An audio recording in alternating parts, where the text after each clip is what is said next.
kas sa oled oma need 4 eesmärki lahti kirjutanud? Loodan, et oled. Taas huvi küsimus, mis tunne sul on sellega seoses? Kas sind valdab optimism, elevus või võib-olla sellise kohuse tunne ja hirmu segu, et need on suured asjad ja ma ei tea, kas ma suudan. Igal juhul ükskõik, mis tunne sind praegu ei valda, ära nagu lase sellele negatiivsele poolele, eriti kui see negatiivne ennast aga häirida. Sa praegu võib-olla veel ei ole otsustanud. Sa võib-olla praegu pole veel kindel. Ma tahan sulle anda väga lihtsa ja väga tõsise, tugeva tööriista, et eesmärgid, mis sa oled välja valinud, muuta otsuseks, muuta lubaduseks. Me räägime uusaasta lubadustest tihti, mida tehakse võib-olla vana aasta õhtul või pisut sellise nagu pidu meeleolus võib-olla väitse joogise peaga. Ja siis nad lähevad kiiresti meelest ära ja siis imestatakse, et miks meie uusaasta lubadused nii tihti vett ei pea, miks me ei täida neid. Põhjus on väga lihtne. Tegemist ei olnud otsusega, millele sina ise sügava seismise tahtega oleksid pühendunud. Sa pole neid lõpuni läbi mõelnud iseenda jaoks vajalikuks teinud ja iseendale seda asja raudselt lukku löönud. Need järgmised küsimused, mida saab endale esitada, on väga heaks tööriistaks, et oma tähtsad tahtmised läbi kaaluda ja mõelda, kas sa siis päriselt oled valmis pühenduma neile või mitte. Ma ütlen, et küsimused ära, kusjuures need samad küsimused on mul ju olemas saavutama õppimise koolitusel. Kui sa oled seal osalenud, tuleb meelde. Need küsimused on olemas ka raamatus kõige tähtsam küsimus ja loomulikult need küsimused ma saan selle videoga kaasa panna sulle, et sa ei pea tingimata praegu konspekteerima nii väga püüdlikult seda. Küsimusi on 7. Omalt poolt ütlen, et ma kasutasin ise veel neid küsimusi enda elus viimasena läbi selleks, et läbi kaaluda, kui agaralt ja kui laiahaardeliselt oma raamatu kõige tähtsam küsimus turundust nii Eestis kui väljaspool teha. Et see oli mu jaoks hea tõehetk, mis andis mulle hea impulssi asja uuesti aktiivselt ja suurejooneliselt ette võtta. Nüüd, küsimusi on 7. Esiteks, mida sa tegelikult tahad ja millal? See on eesmärgi küsimus. Proovi see eesmärk uuesti, kui vaja endale täpsemini formuleerida, kirja panna. Ja vaata, ja kusjuures võtta eelduseks, et see on justkui nagu sul tähtis otsus, kuigi võib-olla veel ei ole. Teine küsimus küsib motiivi kohta, miks? Kas see on see, mida sa tegelikult tahad ikkagi? Kas see on ikka see, mis sa tegelikult tahad? Ja mis on need põhjused, mis on need põhilised motiivid? On see tunnustus? On see samm mingi järgmise asjani?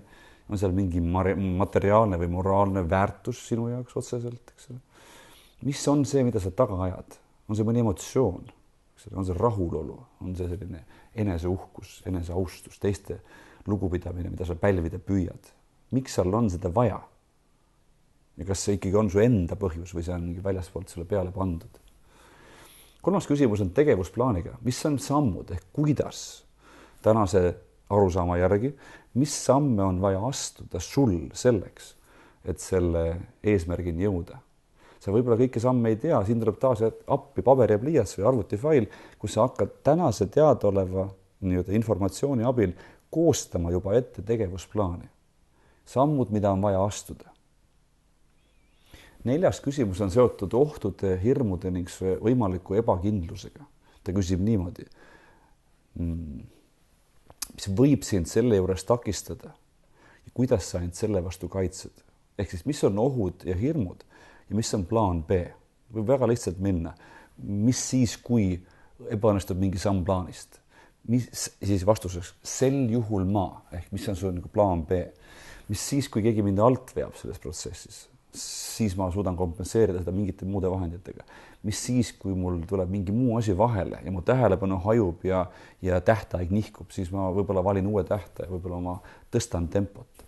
Et mõelda läbi nii seesmised välimised takistused, mis siin selle asja juures segada võivad. Olla realist, mitte liigne optimist, mitte liigne pessimist, aga realist. Ja mõelda välja tegevusplaan B. 5. küsimus on väga lihtne küsimus. Millal sa selle projektiga ja eesmärgiga tegutsemisega päriselt alustad? Ja mis on esimene samm? 6. küsimus küsib, kuidas sa igal juhul võidad? Kuidas sa nii-öelda ka siis, kui sa eesmärgini päris täpselt ei jõua, aga olles teinud pühendunud pingutuse, mis on need kõrvalhüved, mille nimel igal juhul on mõtet pingutada? Milline on areng, millised on uued kontaktid, millised on uued õppetunnid, kogemused, mis sa saanud oled, ka siis, kui sa võib-olla eesmärki saavuta. Nii kõige tähtsam küsimus on viimane, milleni tegelikult need eelnevad kõik viivad. Kas sa oled valmis ja kas see on otsus? Harju mõtleme otsuste keeles. Harju iseennast oma enda identiteeti kujundama nii, et ma ehk siis ma olen otsustaja. Ma mõtlen läbi, ma kaalun läbi, ma teen otsuse ja ma annan endale lubaduse. Kusjuures endale antud lubadust mõnes mõttes on kõige lihtsam rikkuda. Ja samal ajal, kui sa harjud endast mõtlema kui inimesest, kes annab lubadusi ja kes täidab teistele ning endale antud lubadusi, siis seda enam, mida tugevamaks muutub sinu kui lubaduste andja identiteet, seda kindlamini sa eriti endale antud lubadusi pead. Nii et head otsustamist, head pühendumist ja head lubaduste andmist ning loomulikult nende täitmist.